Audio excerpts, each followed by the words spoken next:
등문공 하 5번째. 가뭄에 비오듯 오소서.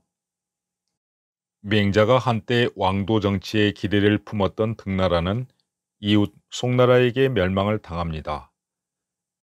그렇다고 제후들의 패권 다툼이 심해지던 상황에서 송나라는 절대 강자가 아니었음은 물론입니다. 그렇지만 맹자의 제자인 만장은 기대감을 가지고 물어봅니다. 송은 작은 나라입니다. 이제 왕도 정치를 행하려 하더라도 제 나라와 초나라가 괘씸히 여겨 정벌한다면 어떻게 해야 됩니까? 여기서 송나라를 작은 나라라고 말했지만 실은 이때의 송나라는 이미 등나라와 설나라를 멸망시켰고 주변의 제, 조, 위 등의 강대국과 맞서 천하의 패자가 되고자 하는 열망에 사로잡혀 있었습니다.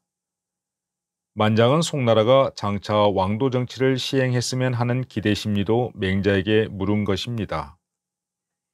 맹자는 송나라의 선조였던 탕임금의 이야기를 꺼내어 왕도 정치의 한 모습을 보여줍니다. 탕왕이 박당에 계실 적에 갈나라와 이웃하였는데 갈 임금이 제멋대로 행동하며 제사를 드리지 않았다. 탕왕이 안타깝게 생각하고 사람을 시켜서 어찌하여 제사를 지내지 않습니까? 라고 묻자 그는 제사에 바칠 희생을 제공할 수 없기 때문이라고 답하였다. 이 말을 들은 탕왕은 사람을 시켜 소와 양을 보내주었지만 갈 임금은 그것을 잡아먹고는 전과 마찬가지로 제사를 드리지 않았다. 탕왕이 또 사람을 시켜 어찌하여 제사를 드리지 않습니까? 라고 물으니 제사에 바칠 음식이 없기 때문이라고 답하였다.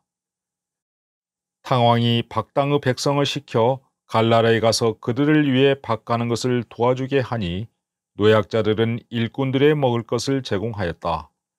그러자 갈 임금은 그의 백성을 거느리고 가서 술과 밥, 기장과 쌀을 가져오는 길목을 지켰다가 모조리 빼앗고 주지 않는 자들은 죽였다.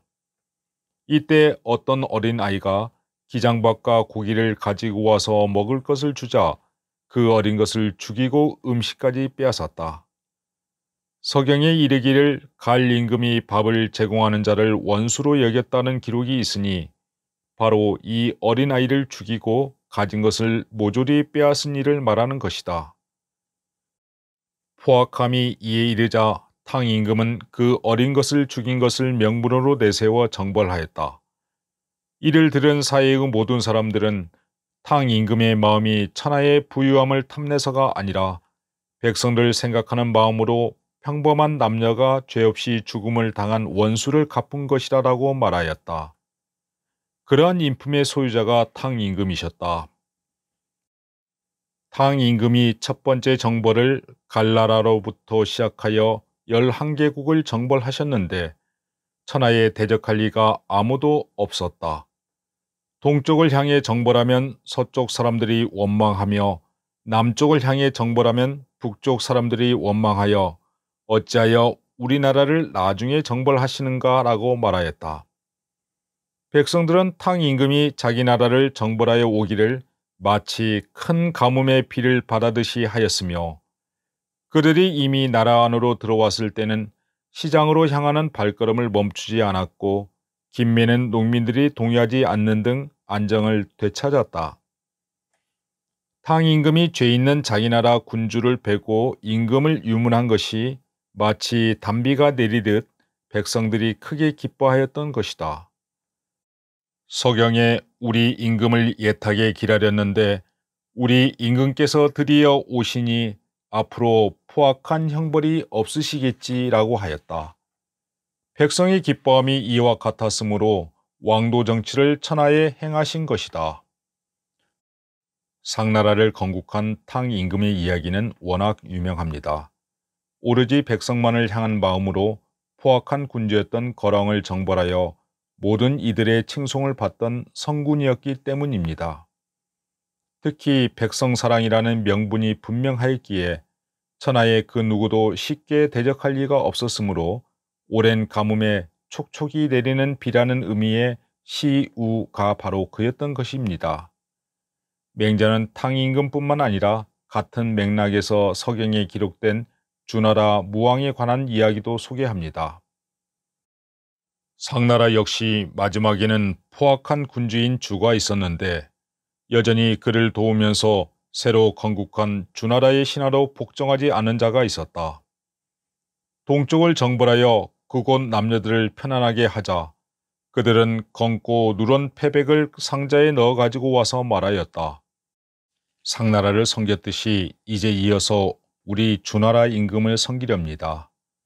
무왕께서 하늘의 아름다운 명을 따르셨으니 섬기는 우리들 또한 그 좋은 복을 받을 것이므로 기꺼이 큰 도읍인 주나라의 신하로 복종합니다.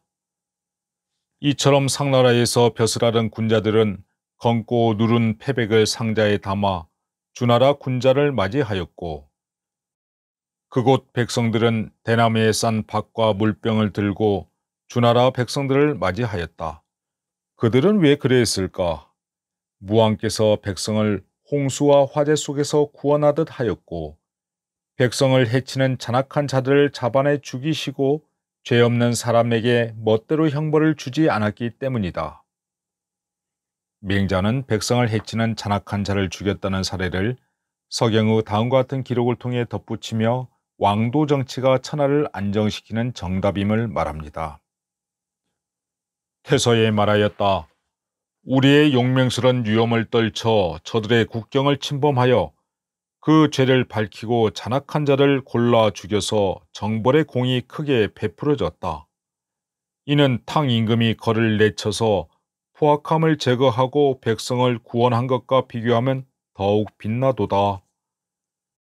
왕도 정치를 행하지 않는다면 더 말할 필요도 없겠지만 만일 왕도 정치를 실행한다면 온 천하가 다 머리를 들고 우러러보며 내 임금으로 삼고자 할 것이니 제 나라와 초나라가 비록 크다고 하지만 무엇을 두려워하겠는가?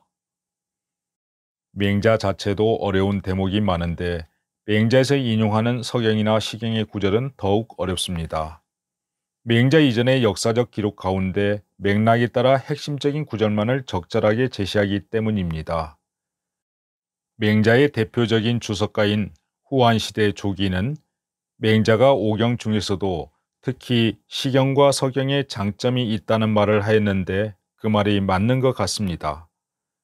여기서 맹자는 서경의 글을 자유자재로 인용하면서 왕도 정치의 역사적 사례를 제시하고 있습니다. 왕도 정치의 이상을 설파하는 맹자의 일관된 논리는 힘이 아니라 백성을 사랑하는 진정 어린 마음을 강조한다는 점입니다. 그러나 신흥 강대국으로 반짝 부상한 송나라는 다른 제국들이 그러했듯 영토의 확장에만 관심이 많았을 뿐입니다. 그런 송나라가 맹자의 희망대로 왕도 정치를 행할 수 있었을까요?